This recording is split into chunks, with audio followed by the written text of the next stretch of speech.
Diz assim, primeiro versículo do capítulo 12. Ora, o Senhor disse a Abrão: sai-te da tua terra, da tua parentela, da casa de teu pai, para a terra que eu te mostrarei, e far-te-ei uma grande nação, e abençoar-te-ei, e engrandecerei o seu nome, e tu serás uma bênção. Verso de número 7. E apareceu o Senhor a Abrão e disse: a tua semente darei esta terra. E edificou ali um altar ao Senhor que lhe aparecera. E moveu-se dali, foi para a montanha, a banda do oriente de Betel, e armou a sua tenda, tendo Betel ao ocidente e Ai ao oriente. E havia fome naquela terra, e desceu Abrão ao Egito, para peregrinar ali, porquanto a fome era grande na terra. Capítulo 13, versículos 3 e 4. Capítulo 13, versículos 3 e 4. E fez as suas jornadas do sul até Betel, até o lugar onde ao princípio estivera a sua tenda, entre Betel e Ai. Lembra dessa localização? No capítulo 12, no verso 8, que ele edificou ali o altar ao Senhor entre Betel e Ai. Ele desce ao Egito, agora ele volta, a Bíblia diz, ao lugar onde ao princípio ele edificou a sua tenda, onde? Entre Betel e Ai, até o lugar do altar que dantes ali tinha feito. E Abrão invocou o nome do Senhor. Quero que você guarde essa expressão, até o lugar do altar que antes tinha feito. Até o lugar do altar que antes tinha feito. Vamos lá, até o lugar do altar que antes tinha feito. Até o lugar do altar que antes tinha feito.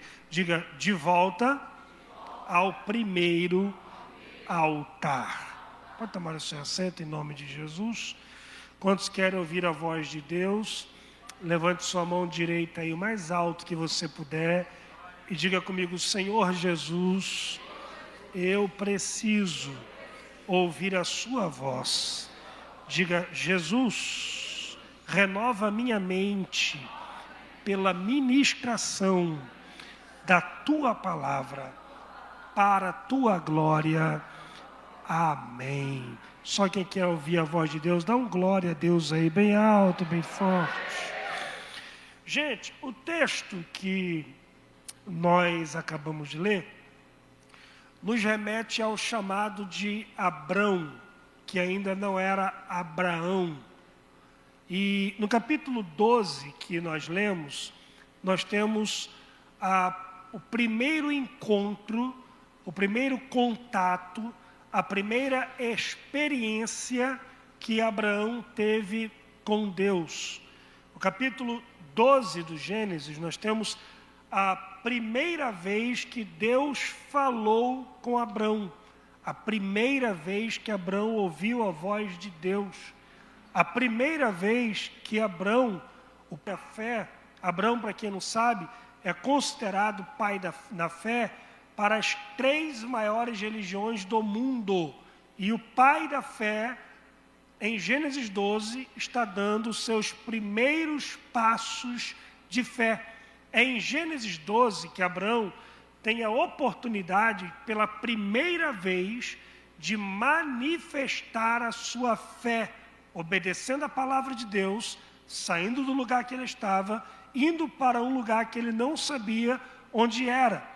É em Gênesis 12, onde pela primeira vez, no versículo 7, o Senhor apareceu a Abrão e onde pela primeira vez Abraão recebe uma promessa de Deus.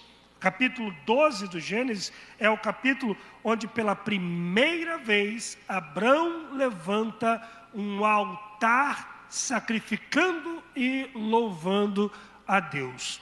Gênesis 12 poderia muito bem ser chamado de o capítulo do primeiro amor na vida de Abraão. O capítulo das primeiras obras, os primeiros passos de fé, as primeiras experiências. Quem aqui não se lembra deste momento tão importante na nossa vida, que a gente chama de primeiro amor, onde a gente recebeu pela primeira vez uma palavra profética, onde sentimos pela primeira vez a presença de Deus, onde pela primeira vez nós jejuamos, nós oramos, lemos a Bíblia, onde nós ofertamos a Deus pela primeira vez. Este é o momento em que Abraão está vivendo aqui.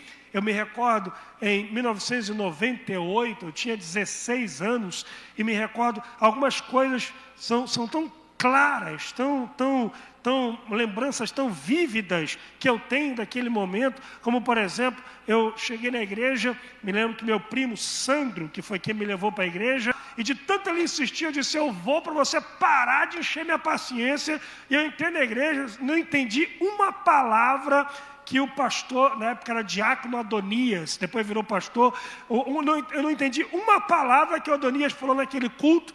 Eu só me lembro que na hora do apelo, o Adonias disse, quem quer aceitar Jesus, levanta a mão. Sandro deu uma catucada no meu braço, eu levantei a mão sem saber o que era, e alguém disse, está aceitando Jesus, traz aqui para frente. E eu nem sabia o que estava acontecendo, oraram por mim, fui para casa, senti uma paz, uma alegria, que eu nunca tinha sentido, e ali começou a minha caminhada com Deus. Me lembro que com 23 dias de crente na igreja Batista Pentecostal, que ainda era Batista Monte Santo na época, a gente não fazia campanha de jejum, a gente jejuava todo dia. A gente não tinha campanha de monte, toda noite a garotada estava tudo no monte orando e buscando a Deus, e com 23 dias de crente, eu estava no monte, chovendo a beça, a gente com guarda-chuva no monte, coisa de crente doido, né? Orando no monte, e eu lembro que naquele dia Jesus me batizou com o Espírito Santo, e pela primeira vez eu falei em línguas, desci o monte tão cheio, tão alegre, tão feliz, estava tudo molhado, eu escorreguei, meti a mão no arame farpado, rasguei a mão, tem a cicatriz até hoje. No outro dia de manhã fui trabalhar com meu pai, que odiava crente, e disse, pai, caí de bicicleta, machuquei a mão, né? Se falasse que estava no monte ia tomar uma bronca, então eu disse que tinha caído de bicicleta, e ali começou a minha caminhada com Deus. Como é bom o primeiro amor, como é bom os primeiros passos de fé. A gente não está nem aí para problema, para chuva, para dificuldade, para fofoca, a gente não está nem aí para o cabelo da irmã, para o sapato do irmão, se o louvor está cantando certo ou errado, se o instrumentista errou, a gente só quer levantar altar para Deus e glorificar ao nome do Senhor. Este é o momento que Abraão está vivendo, esse é o momento do primeiro encontro que nós temos com Deus. Só que a Bíblia diz no versículo de número 9, eu gostaria que você acompanhasse com a sua Bíblia aberta, e se puderem colocar na tela, eu agradeço. A Bíblia diz no versículo 9 que ele continuou o seu caminho. Diga comigo mais uma vez, diga, continuou o seu caminho. Quando eu li essa palavra, o Espírito Santo me fez pensar sobre esta palavra, e continuou o seu caminho. O Espírito Santo ministrou ao meu coração, a vida com Deus não é uma vida de altar, a vida com Deus não é uma vida apenas de um encontro, a vida com Deus não é uma vida de um evento, a vida com Deus não é um culto, é um percurso, não é um evento, é uma caminhada, é uma jornada. Ele levanta altar, mas continua o caminho. Ele glorifica a Deus, mas continua a caminhada. Ele sacrifica a Deus, mas continua a jornada. A vida com Deus é uma vida de jornada, não é um evento, não é um curso, não é uma reunião, não é um culto, não é um encontro, é uma caminhada. E Abraão continuou o seu caminho, porque a vida com Deus não é estática, não é parada, a vida com Deus não é imobilizada, engessada, a vida com Deus é uma vida de caminhada diária. É por isso que no capítulo 17, versículo 1 de Gênesis, Deus disse a Abraão: anda na minha presença. Deus não disse se assenta, Deus não disse esteja, Deus não disse fique, Deus não disse pare, Deus não disse deita, Deus disse anda na minha presença e ser perfeito, porque a vida com Deus é uma vida de caminhada. Por isso Jesus não disse eu sou um pódium, ele disse eu sou o caminho. Ele estava dizendo, eu não sou um lugar que você chega, eu sou um jeito que você caminha, eu sou um caminho que você percorre, eu sou contigo na caminhada. E se nós estamos caminhando com Deus, necessariamente hoje eu tenho que estar mais longe do que eu estava ontem. E amanhã eu tenho que estar mais longe do que eu estou hoje. Alguém está me acompanhando? Diga amém. E se você está há 10 anos na igreja, 5 anos na igreja, 20 anos na igreja, ou 26 anos como eu estou, e você está no mesmo lugar e é a mesma pessoa, você não está andando com Deus, você está assentado na religião.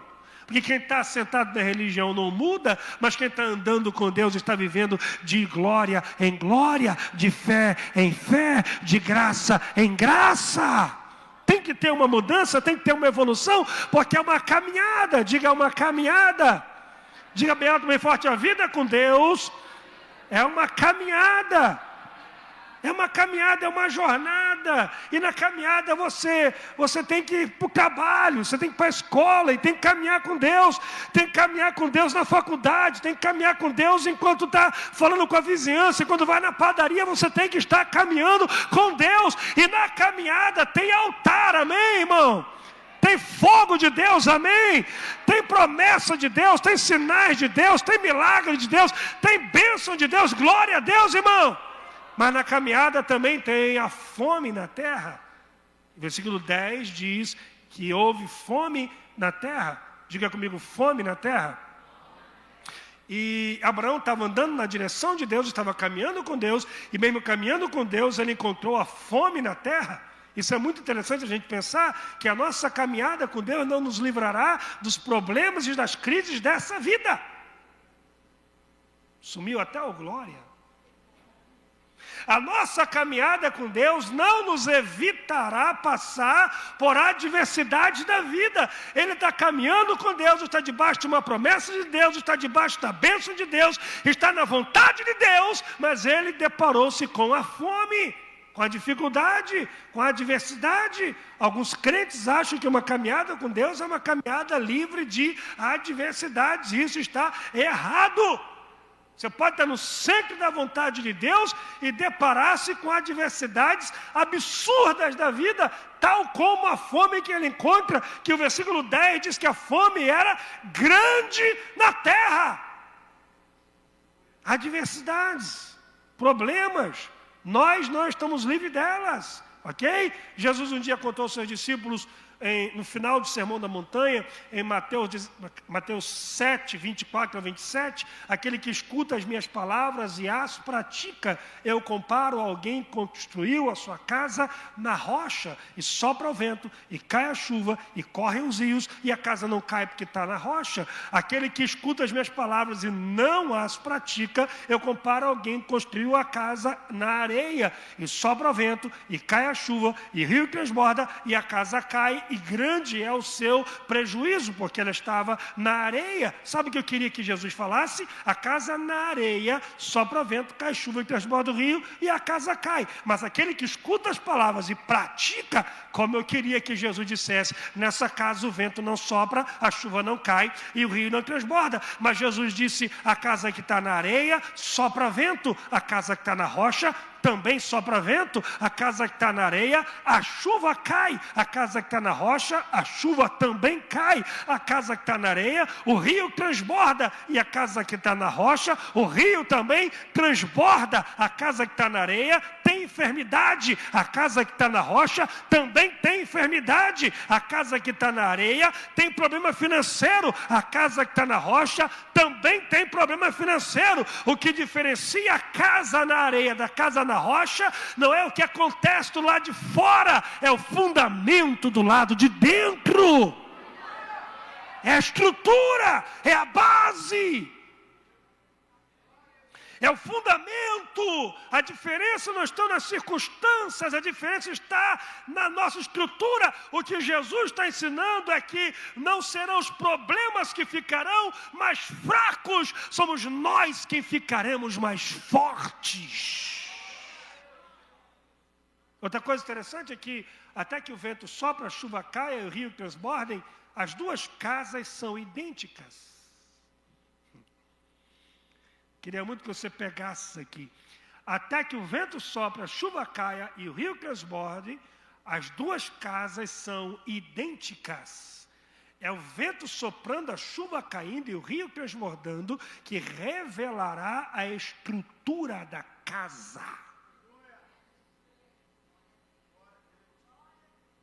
Pastor, não entendi. Os ventos que você está passando são para revelar de que você é feito. Glória a Deus, irmão. Há um provérbio árabe que diz: se todos os dias forem sol, a vida iria se tornar um deserto. Se todos os dias forem sol, a vida se tornaria um deserto. Por quê? Porque tem coisas que só a chuva produz na terra. Como coisas que só a dor e as lágrimas produzem na vida. Alguém está aí? Diga amém. Então, todo crente, ou não crente, ou ateu, ou macumbeiro, ou feiticeiro, ou espírita, ou pentecostal, ou tradicional, quem ora muito, quem ora pouco, todo mundo tem problema. Pastor, se eu orar muito, eu vou ter problema? Vai ter problema. Se eu jejuar, eu vou ser tentado? Jesus jejuou 40 dias e foi tentado. Amém, gente? E eu vou ter problema em casa? Vai ter problema em casa. Vai ter também em casa.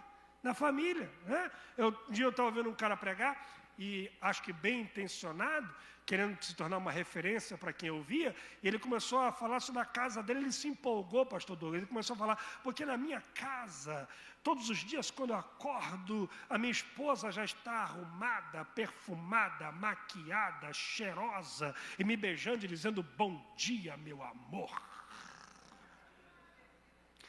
E que a filha dele todo dia abraça ele e diz, papai, eu quero um marido igual o senhor é para a mamãe, porque vocês nunca brigaram na vida, eu nunca vi vocês chateados um com o outro. Que o filho dele era quase um anjo sem asa, porque só tirava 10 na escola, que ele nunca teve que chamar a atenção do filho na vida. A casa do cara era tão perfeita que nem o cachorro latia. E eu fiquei ouvindo aquele negócio, aquilo foi me dando uma raiva. Porque, sério, eu disse assim, se esse cara vive esse nível de santidade dentro de casa, eu sou o capeta. Eu estou desviada, não sou crente. E aí Deus me revelou uma palavra que está saindo em livro, sai mês que vem agora o livro, a família protótipo, a família modelo, o manual da família feliz, onde Deus me revelou a primeira família criada por Deus em lugar perfeito. Adão e Eva foram colocados em um lugar perfeito, não tinha espinho, não tinha brolhos, não tinha dor, não tinha enfermidade, não tinha rinite, sinusite, labirintite, pense em um lugar top, não tinha vizinho fofoqueiro, não tinha WhatsApp, Facebook, Instagram, o lugar era tão top que nem sogra não tinha. Pense um lugar legal. E então eles viveram felizes para sempre, amém? Não amém. Eles tiveram foi um monte de problema. Adão e Eva tinham uma serpente de estimação num quintal de casa. Tiveram problemas espirituais, pecaram contra Deus, brigaram entre eles, foram despejados de casa, foram mandados embora da casa deles. Ok? Lá fora do jardim, Caim mata Abel. Sabe o que é lindo? Eles pecam contra Deus, permanecem juntos. Eles brigam entre eles, se acertam e permanecem juntos.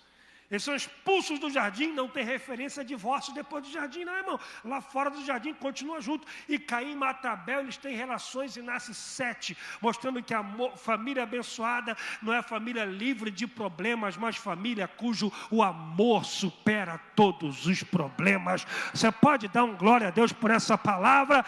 Diga essa palavra de Deus para alguém perto de você aí. Diga: a sua casa não vai cair, porque ela está na rocha. Está na rocha. Mas casa na rocha também sopra vento. Também cai chuva, o rio também transborda. Irmão, perguntaram para a esposa do Billy Graham, Ruth Graham, que já dorme no Senhor. Em uma entrevista de televisão, num canal de TV, perguntaram para ela: a senhora já pensou em divórcio? A mulher do Billy Graham. A senhora já pensou em divórcio? Ela disse: divórcio? Nunca! Mas homicídio... Então toda casa tem problema. Agora note o que eu vou dizer aqui. Quando os problemas aparecem para revelar a nossa estrutura, Abraão toma uma atitude equivocada. Aqui eu começo a pregar. Abraão toma uma atitude equivocada. Qual a atitude, pastor? Ele toma a atitude de se afastar do altar e descer ao Egito. Diz a Bíblia no versículo 10 que havia fome naquela terra e Abraão desceu ao Egito para peregrinar ali. Descer ao Egito significa, consequentemente, afastar-se do altar que ele tinha levantado. Então Abraão toma uma atitude de se afastar do altar e ir em busca de dinheiro no Egito. E quando Abraão se afasta do altar, algumas coisas começam a acontecer na vida dele. Eu queria muito que você, se você puder anotar, anote, então depois assista no YouTube novamente, para que você não perca esses detalhes aqui. Primeira coisa que Abraão perde, ele perde o seu temor a Deus. Pastor, perdeu o temor? Perdeu. Leia comigo o versículo 11 do capítulo 12. Queria muito que você acompanhasse na sua Bíblia.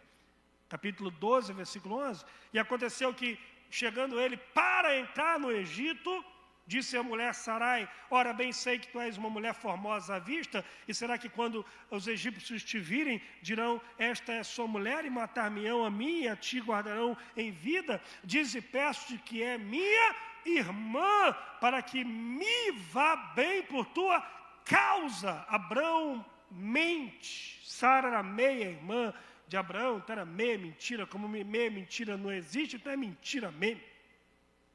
E ele mente. Agora note um detalhe interessante no versículo 11, que diz que ele estava chegando para entrar no Egito. Que lugar é esse? Onde é que ele estava? Chegando para entrar no Egito, onde é que ele estava? Perto do Egito. Diga, perto do Egito. Não, muita gente com pouco barulho. Diga com saúde espiritual. Diga, perto do Egito. Sabe o que o texto está dizendo?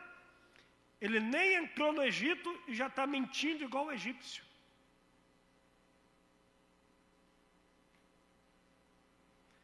Nem desviou e já está agindo igual um desviado.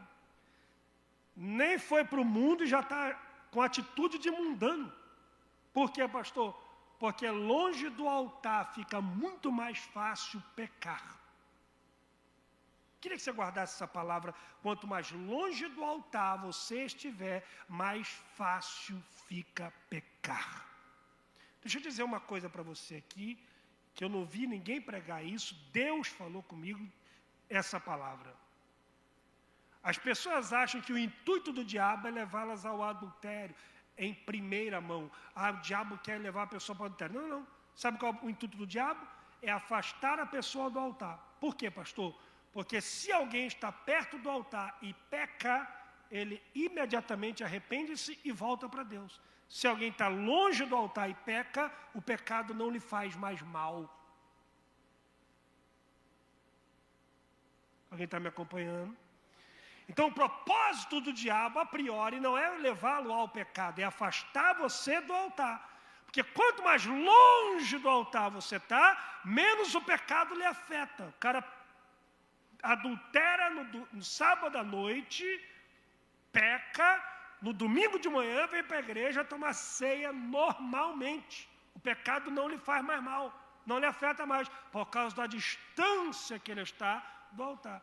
Quanto mais longe do altar, menos o pecado lhe faz mal. Quanto mais perto do altar, mais o pecado lhe afeta. Você já viu quando você está orando mesmo, você fala uma palavra errada, aquilo já te faz um mal? Quem está perto do altar não consegue nem pecar em paz. Quando você vê alguém pecando muito tranquilo, ele está muito longe do altar, está muito longe de Deus. Agora, quando você está perto do altar, irmão, qualquer palavrinha que você fala, qualquer olhar errado que você dá, aquilo já começa a te acusar. Por quê, pastor? Pega essa aqui, irmão. Por que quanto mais perto de Deus, mais pecador eu me sinto? Porque Deus é a maior referência de santidade. Não, eu vou botar a legenda. Escuta essa. Quanto mais perto de Deus, mais pecador eu me sinto, porque Deus é a maior referência de santidade. Vou explicar melhor. Suponhamos aí que você tenha uns 5 milhões na sua conta. Opa, ele recebeu aqui. Vou dar mais uma oportunidade. Você tem uns 5 milhões na conta. Amém? Tem uma BMWzinha para andar, seus filhos têm uma Mercedes.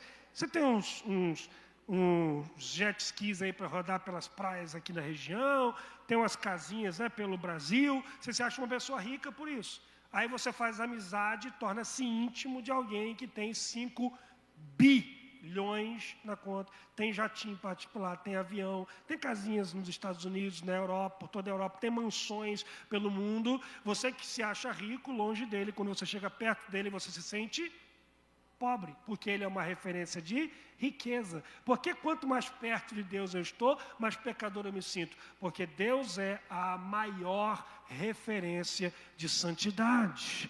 Não dá para chegar perto de Deus e se achar bom. Não dá para chegar perto de Deus e se achar o bam espiritual. Não dá para chegar perto. Irmão, quanto mais perto de Deus, mais quebrantado. Quanto mais perto de Deus, mais reconhece o pecado. Quanto mais perto de Deus, mais lágrimas. Quanto mais perto de Deus, mais humilde. Quanto mais perto de Deus, mais o nariz abaixa. Mais a bola abaixa. Mais quebrantado você é. Alguém está entendendo essa palavra aqui? Mas quando se afasta de Deus, a mentira fica normal. Irmão, tem gente que já normalizou a mentira na vida. É prática diária. Primeira coisa que Abraão perde, o seu temor. Segunda coisa que Abraão perde, a sua confiança em Deus. Porque descer ao Egito significa dizer que Deus não é suficientemente capaz de me sustentar no lugar que Ele me mandou estar. Então Deus me mandou para um lugar, eu fui, e lá tem a fome. O que eu faço? O que eu penso? Deus foi pego de surpresa. Deus não sabia da fome. Então eu vou descer para o Egito para resolver a vida. Porque Deus não sabia dessa fome. Desculpa a expressão chula, a maior idiotice que nós podemos cometer na nossa vida é agir como se Deus não soubesse daquilo que nós estamos passando, ou que quando Ele prometeu, Ele não sabia aquilo que nós iríamos viver hoje. Deus foi pego de surpresa. Deus não pode ser pego de surpresa. Quando Deus te prometeu, Ele já sabia da fome. Eu vi um aleluia e um glória. Quando Deus te prometeu, Ele já sabia da crise financeira. Quando Deus te prometeu, Ele já sabia de pandemia. Já sabia? Você acha que pandemia pegou Deus de surpresa? Não, pegou a mim. A Deus não, Deus já sabia. Jesus mandou os discípulos irem para o outro lado. Disse, vamos para o outro lado. A promessa era chegar do outro lado. A promessa era chegar do outro. No meio do caminho, a tempestade levanta. Os discípulos estão desesperados. Jesus estava dormindo. Por que Jesus dormia? Porque a tempestade pegou os discípulos de surpresa. Jesus não.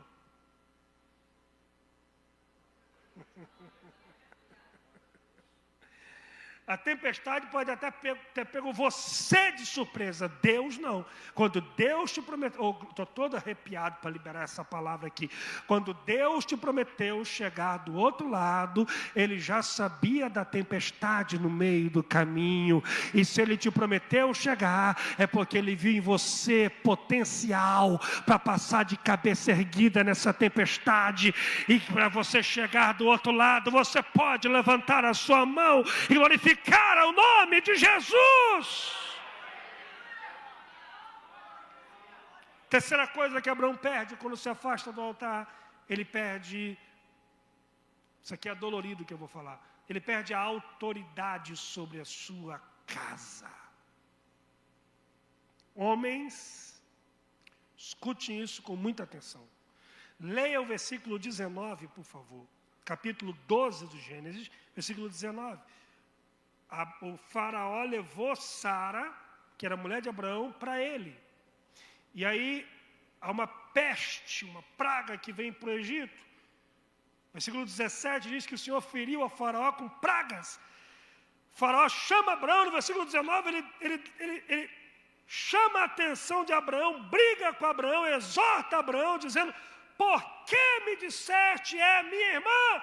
De maneira que a houvera tomado por minha mulher. Algumas versões tentam amaciar. De maneira que a houvera tomado. Uma outra versão mais atual diz assim: eu poderia tê-la tomado, mas as versões mais próximas ao hebraico, eu vou citar algumas para vocês aqui, como por exemplo a Almeida Corrigida Fiel de 2007 diz: por que disseste que é minha irmã?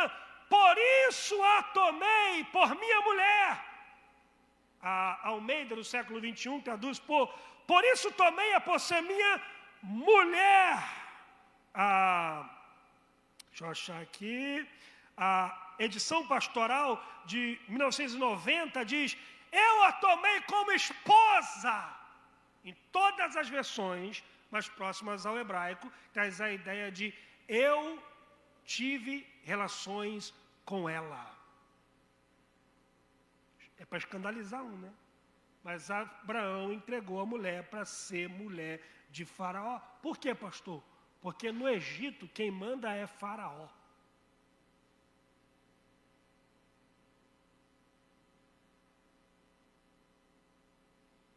E quem ignora, irmão, eu quero que você tatue isso na sua mente. Quem ignora princípios torna-se refém de esquemas.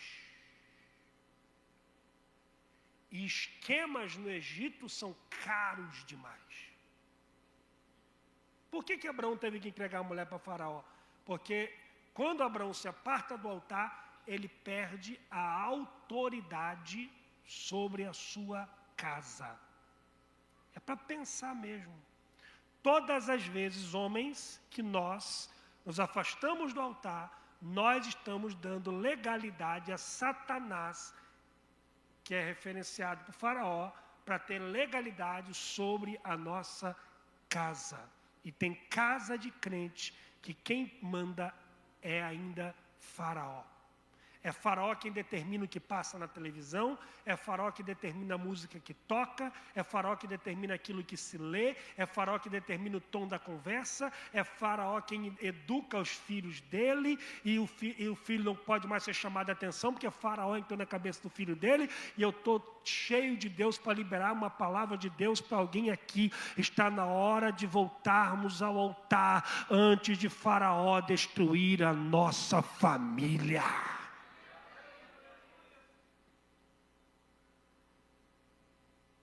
Qual distância você está do altar? Pense hoje, não é para olhar para ninguém, falar com ninguém, não, pense em você mesmo. Vamos pensar em nós mesmos, como está a nossa relação com o altar, porque a distância do altar da legalidade é Faraó para ter autoridade sobre a nossa casa.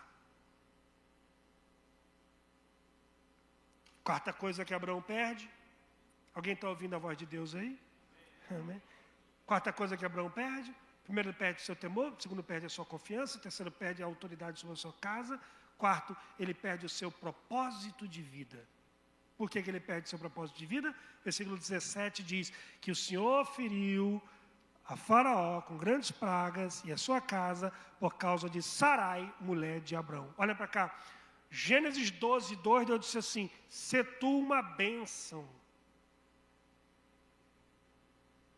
Mas no versículo 17 ele se torna uma maldição. Por causa de Abrão, o Egito foi ferido com praga. Por causa de Abrão, quase todo o Egito morre. Por causa de Abraão, a sua família paga o preço. Pesada a palavra que eu vou falar, mas eu preciso falar porque é de Deus e alguém precisa ouvir isso aqui. Quem pecou foi Abrão, mas toda a família paga o preço.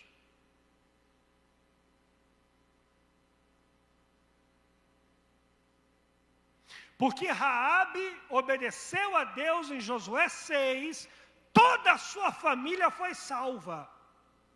Porque Acã desobedeceu a Deus em Josué 7, toda a sua família foi destruída. As suas decisões afetam também a sua casa. Nós temos que tomar muito cuidado. Como é que nós estamos andando, com quem nós estamos falando, como estamos nos portando, porque a sua família pode estar pagando preço por causa das suas decisões. Tem alguém em casa ainda? Tem alguém em casa ainda? Amém? E Abraão no Egito perde seu propósito de vida. Por quê? Porque quando eu me afasto do altar, eu deixo de ser quem Deus me chamou para ser. Jonas, em Nínive, era um instrumento de Deus para a salvação. No barco, um instrumento do diabo para prejuízo. O mesmo homem, fora da vontade de Deus, perde o seu propósito de vida. Quando você se afasta do altar, você perde o seu propósito de vida. Mas agora, escute isso aqui.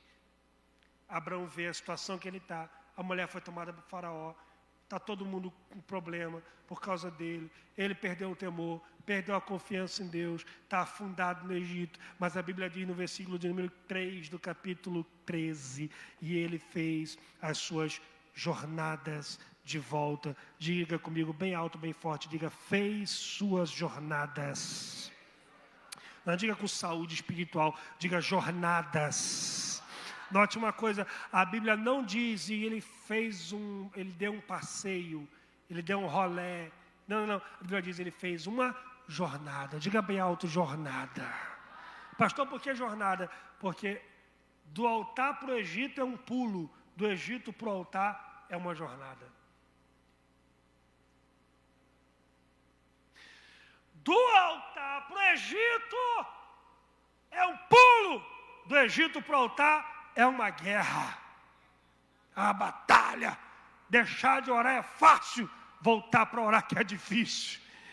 Deixar o devocional é fácil, voltar para o devocional é uma guerra. Mas Deus está falando com alguém aqui hoje, vai valer a pena esse retorno para o altar, porque quando você volta para o altar, aquilo que foi perdido é restaurado para a sua vida. Deus está convidando pessoas aqui essa noite para retornarem ao altar da oração, da intimidade, da busca a Deus.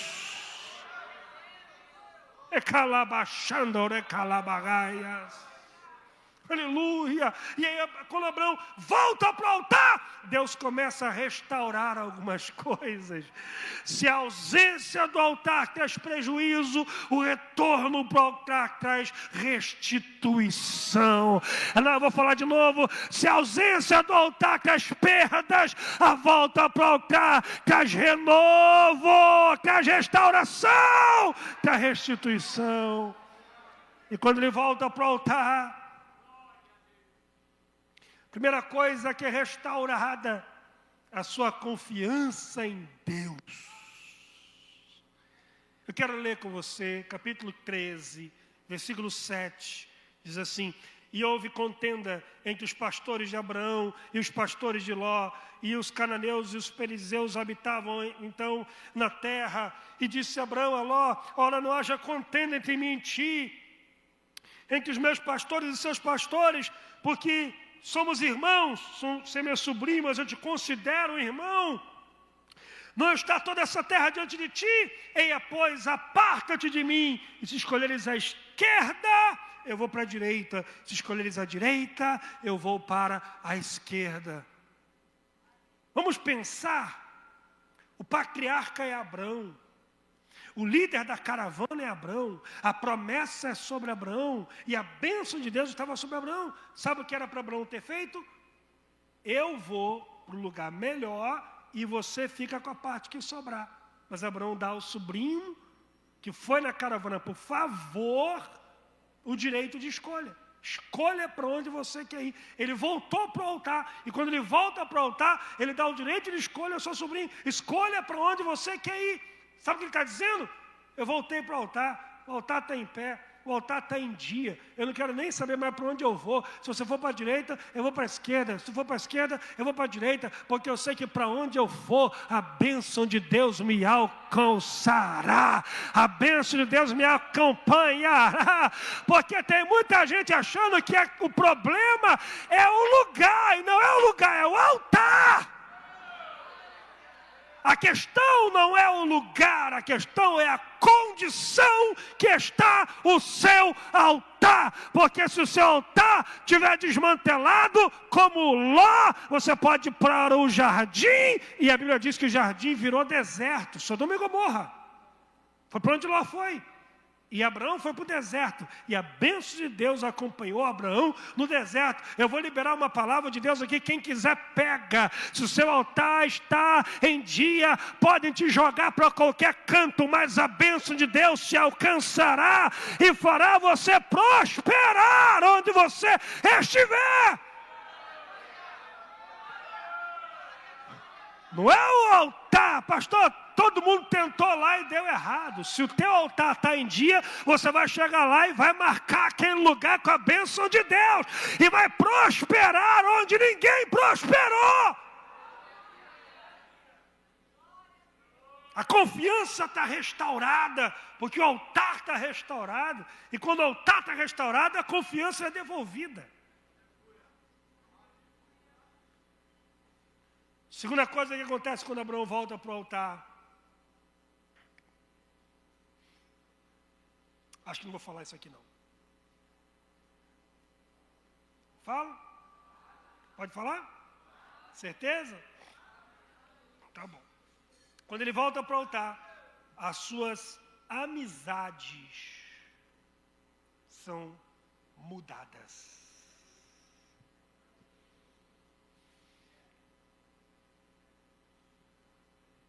Porque a Bíblia diz que Deus, no capítulo 12, versículo 1, Deus começa a falar com Abraão, diz assim: sai da tua terra, do meio da tua parentela. Ló é sobrinho. Sobrinho é o quê?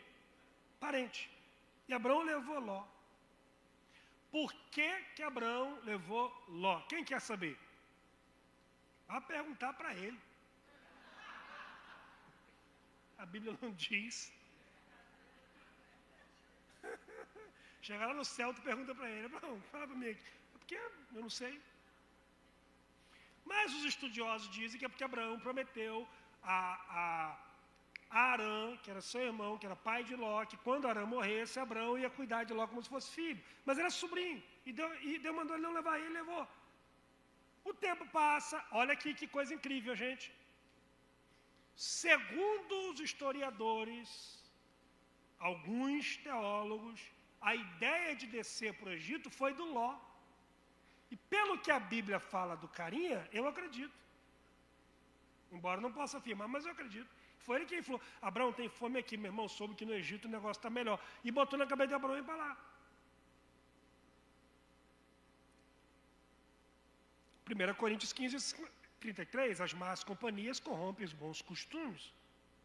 Provérbios capítulo 15, quem anda com sábio, sábio se tornará, quem anda com tolo será destruído. Provérbios 17, 27, ou 27, 17, como ferro afia o ferro, o amigo afia o seu companheiro. Ou seja, de tanto se relacionar com alguém, esse alguém vai moldar o seu estilo de vida.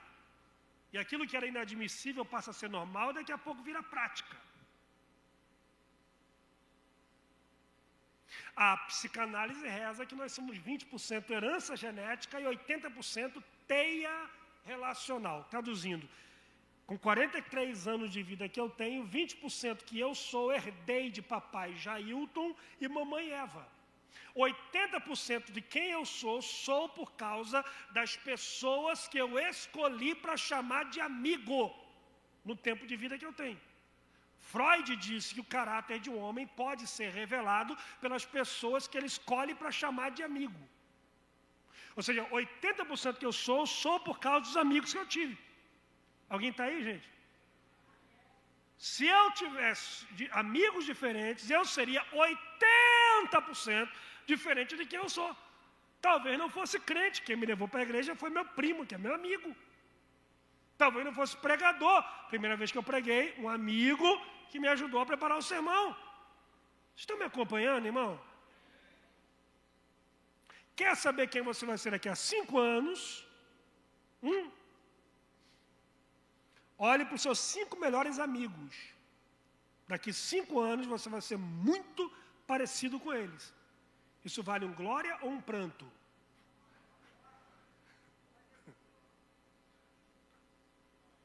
E aí, quando a coisa acontece, Abraão volta para o altar, olha aqui que diz o versículo de número 7. Ah, irmão, queria tanto que você pegasse isso aqui.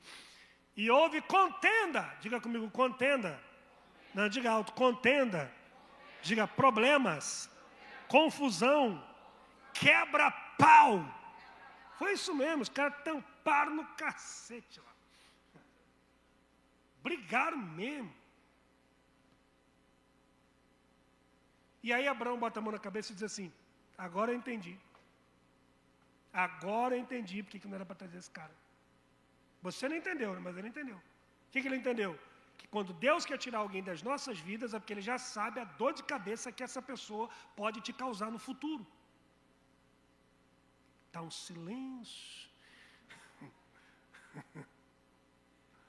Escute isso aqui. Quando Deus quer tirar alguém da sua vida, é porque Ele já sabe o problema que essa pessoa pode gerar em você no futuro. Amém, gente?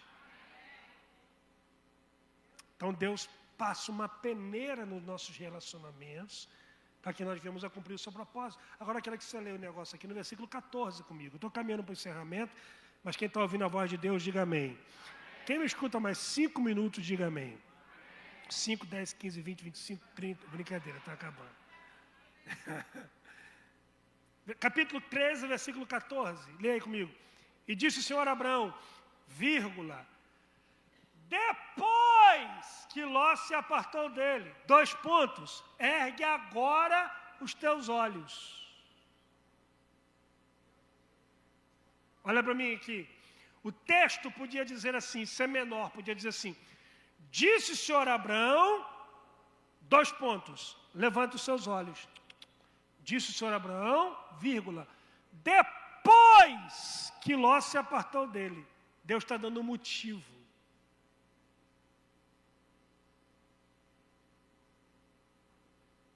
A presença de Ló estava atrapalhando Abraão de ouvir a voz de Deus. Te desafio aí, de Gênesis 12, quando Deus fala para Abraão sair do meio dos parentes, e Abraão leva Ló, Deus não falou nada mais para Abraão, até que Ló foi embora.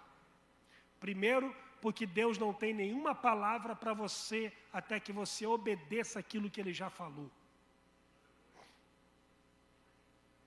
Segundo, porque tem pessoas que são colocadas em nossa vida para atrapalhar o propósito das nossas vidas e nos impedir de ouvir a voz de Deus.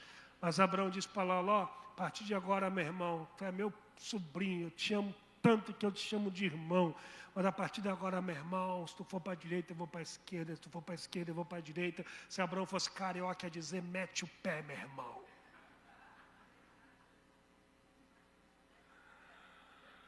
E quando Ló vai embora, Deus volta a falar com Abraão, meu pai, Vou liberar uma palavra aqui. Deus vai passar uma peneira nos seus relacionamentos a partir de hoje. Não. É muita palavra para pouco glória. Vou dar mais uma oportunidade. Deus vai passar uma peneira nos seus relacionamentos a partir de hoje.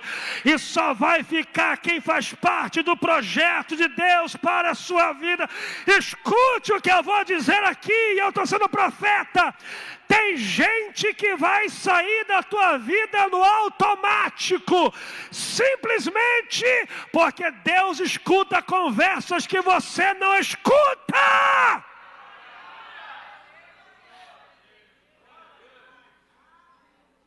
Em último lugar, capítulo 13, versículo de número 15. Porque toda esta terra que vês, te hei de dar a ti e a tua semente para sempre, e farei a tua semente como pó da terra, de maneira que se alguém puder contar o pó da terra, também a tua semente será contada. Diga comigo bem alto, bem forte. Diga, Deus já tinha falado isso. Diga para alguém do lado, diga, Deus repetiu a promessa.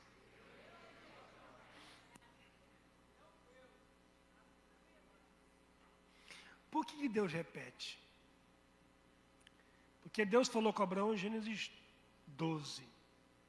Aí Abraão mente, desconfia da provisão de Deus, desce para o Egito, entrega a mulher para Faraó, quase todo o Egito é destruído por causa dele. Uma bagunça. Irmão, Abraão foi expulso do Egito por Faraó igual um capeta. Está lá. Abraão diz assim, Faraó diz assim, pega a tua mulher e vai-te! Agora a gente fala com um demônio. E ele agora volta para o altar. Quando ele volta para o altar, olha para cá, eu vou fechar aqui. Quando ele volta para o altar, Deus repete a promessa. Sabe o que Deus estava dizendo? Deus estava dizendo, está de pé. A promessa está de pé. Faz assim para o irmão do lado e diga, a promessa está de pé. Está de pé. O calabachuri candalabas. A promessa está de pé. Mas eu menti, mas a promessa está de pé. Mas eu vacilei com a minha mulher, vacilou, mas a promessa está de pé. Ah, mas eu pequei no Egito, pecou, mas a promessa está de pé, está de pé.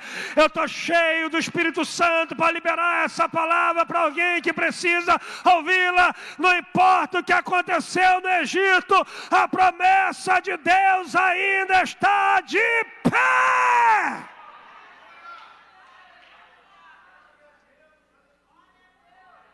Aqui muita gente não entende quando a Bíblia diz que ainda que sejamos infiéis, Deus continua fiel. Pastor, Deus é fiel a mim? Não, a Bíblia não diz que Deus é fiel a você. Não diz. A música que diz. Deus não. A Bíblia diz que Deus é fiel. Ponto. Fiel a quem? A Ele. A palavra dele, ao altar que ele fez a promessa. Aí eu vou exemplificar. Deus faz uma promessa para você no altar. Aqui é o altar. Deus fez a promessa para você. Deus é fiel. Onde? No altar. Você desceu para o Egito e foi dar um rolê no Egito. Aprontou adoidado no Egito. Deus continua fiel. Onde? No Egito? Não, no altar. Quando você volta para o altar, Deus diz, está de pé, está de pé.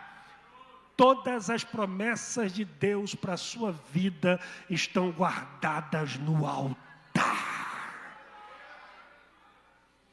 Todas as promessas de Deus para as nossas vidas estão guardadas no altar. E eu vim aqui para liberar uma palavra de Deus.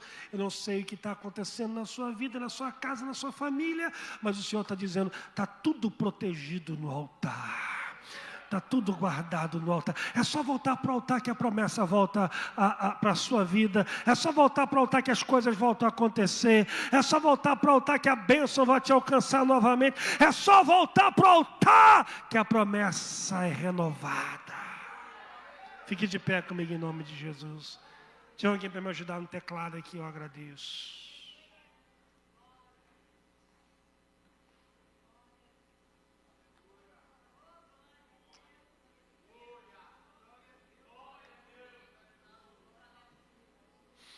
Homens tendo um encontro com Deus no altar.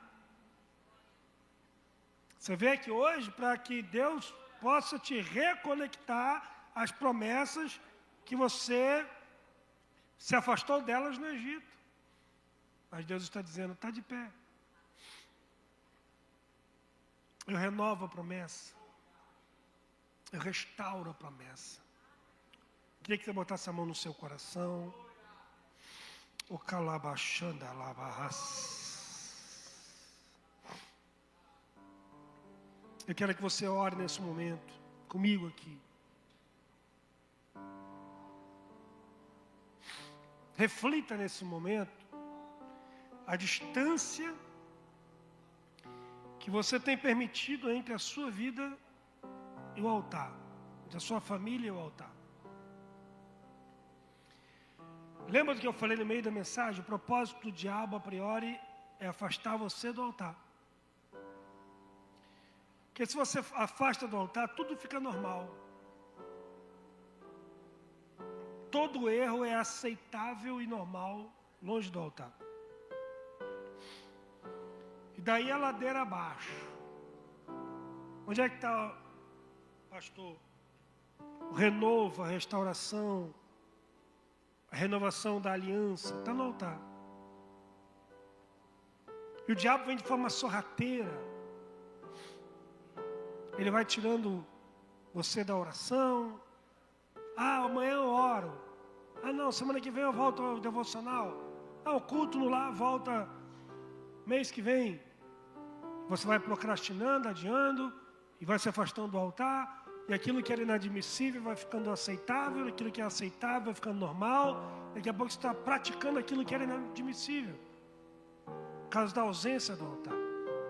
Ninguém está aqui para te acusar. Irmão, eu digo o seguinte: se aconteceu com Abraão, o pai da fé, das 3 maiores religiões do mundo, inclusive o cristianismo, quem está livre disso? Isso pode acontecer com qualquer um. Ninguém está livre de se afastar do altar. Eu vou dizer para você, eu tenho 26 anos de crente. Você acha que eu não tive momentos de me afastar da oração, do altar? Até depois do pastor.